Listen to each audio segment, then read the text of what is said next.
I don't know if I answered the question directly. I don't think we need that kind of horse trading. That's my sense at this point in time.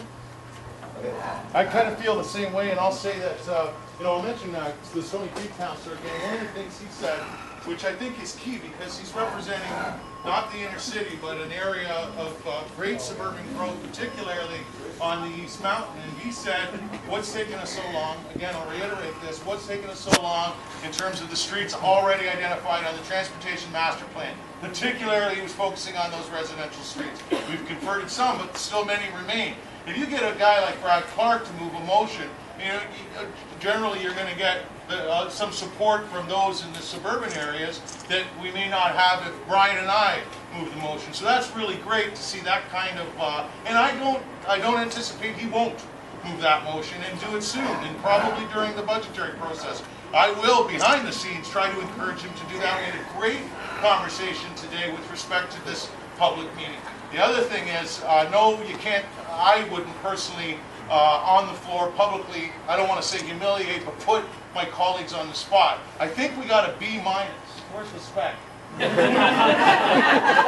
That's because we get along so well, and part of getting along is to try to be more convincing and be cooperative and in a pleasant way. And I think we're on the right track. This is a huge indicator tonight. And our colleagues will see this on Cable 14, and maybe they're watching the live stream now, but they'll certainly,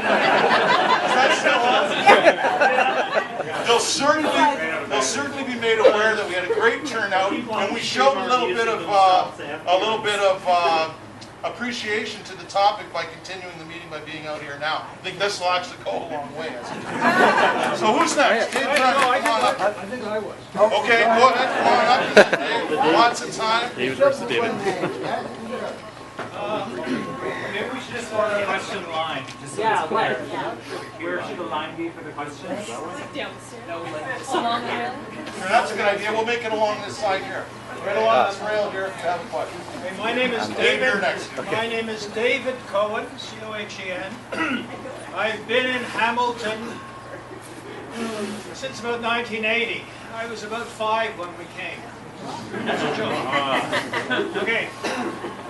When I first came here, I was seduced by Coots Paradise, like everybody. But then when we came into the city, it soon became apparent that there was something wrong here. And it seemed to me, I just looked around, all these one-way streets. So I did what I have been trained to do as a journalist. I was a journalist prior to coming here. And I did some research on it, and I wrote an article for The Spectator. It's buried somewhere in their library. And what I found was very interesting about one-way streets. 2 things I think are significant. One is that it was a kind of failed modernist experiment. In the 1920s and 30s, there was a famous French architect named Le Corbusier who had a great idea. Well, actually, it was an awful idea. That's to say, he wanted to make the streets of cities essentially car-dominated, traffic flowing right through the cities. Pedestrians weren't going to really count. Anyway, Le Corbusier's ideas about city form really didn't make it. He certainly was influential as an architect, but his city ideas didn't work, and they weren't implemented. However, in Hamilton, after the war, there were a lot of people driving cars, and there was a feeling that something had to be done. They brought a consultant from the States up to Hamilton, and they recommended this two-way street thing. It was implemented in one evening, one night, in 1956 or was it 57, whatever.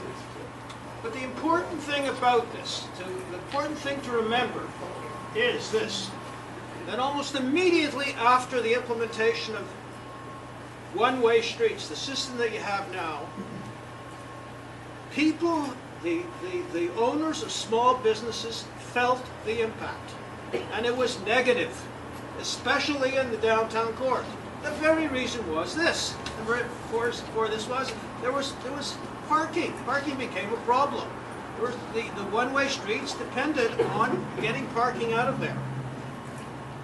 Eaton's, the big places, the big businesses didn't mind because actually Hamilton at that time had a viable public transit system, and their customers came on King Street and they got off in front of Eaton's. But the smaller businesses on the side streets certainly felt the impact, and they got together and they protested. But nobody listened because we were in thrall to the modernist idea of traffic flow. And we have been in thrall at our expense ever since. If you look along King and Main... Question. What's that? Question. What is the question? What do you mean, what is the question? Question. The question, there's no question. It's a statement. One-way streets has been a disaster for business in the downtown area and along Main and King, and other streets too that have this system. I think it's telling tonight that the two main proponents of this are downtown councillors. But in my opinion, the councillors who should be here, who should be behind this, are the ones that Morelli and the ones further east. Their areas have suffered mostly. Councillor Morelli is here. Oh, is he? Yes. Okay, but he should be up here speaking. He should be active about this. He's already spoken. Okay. He's already spoken. He's an old man. Right, but other people, other East End councillors should be here. That's been my experience with it. The businesses along Main and King and so on that do succeed now are the ones that can provide parking, and they do it mostly off street. All right, thank you very, very much. I think there were others in line before me, like Nicholas. I'm going to be The brief. line will go right here. We'll go right up these stairs here, okay? Sorry. My name's David Premi. I'm an architect in Hamilton. I was born here, left for a long time, and came back. It seems like most people here that I know anyway are from the downtown. There seems to be pretty much unanimous agreement about the initiative of making complete streets. My fear is that this has become and will continue to be a sort of core versus suburb kind of battle. And if that situation does perpetuate, it's going to be a hard battle to fight. So the one thing that I haven't heard mentioned is that there's all sorts of evidence that suggests or points towards the fact that complete streets are more than just providing a nice environment to walk around in. It's an economic development issue, and that the more you make complete streets, the more you're creating an infrastructure, so to speak, for vibrant urban renewal and thereby vibrant economic redevelopment. And if the core, where we have the potential to create the most sustainable tax base of any ward or any area in the city, is vibrant from an economic development standpoint, everyone is going to benefit. This isn't just for the citizens of the core so that they have a nice environment to walk around in. And I don't hear that being discussed. And I don't know, I guess my question to you guys is that discussed in council? Is it something that's not considered important, or is it something that suburban councillors just don't believe? I mean, there's a lot of evidence and a lot of about creating a sustainable tax base. That's the question. Yeah, so Take it away. The alarm's going to keep going for a while, but it's okay to go inside. we might, it's a bit quieter in here.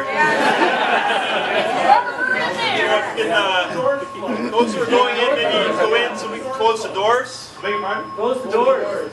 As we're getting that noise. I will say though, we are filming this, and I think a lot of us here want the general public to watch it throughout the holidays. So we can start up again inside. Even though it's annoying, I think it's important. I think Cable 14 is going to re-air on several occasions.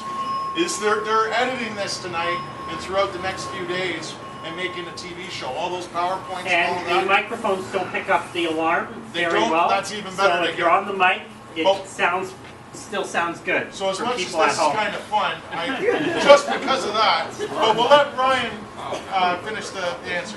Well, I think most of the discussion has been around just the traffic issues, and I'm up on the mountain, my folks come down and they want to zoom through the city or Ancaster or whatever. So I don't think we've got to that, David, that kind of discussion. And that's the kind of stuff I think we need to make that case and challenge our economic development department to step up and make that case as well. They've got the numbers.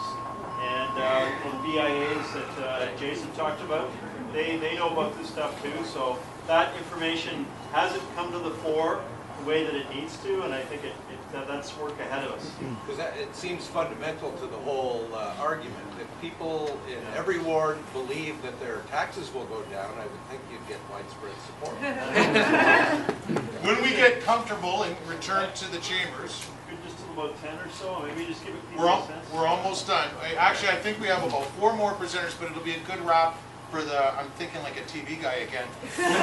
When we go back to the chambers, and we'll go back right away, our CEO from the Chamber of Commerce wants to answer that question as well, and I think that's important. So, David and James, in 2 minutes when we get back inside. These words from your state. Yeah.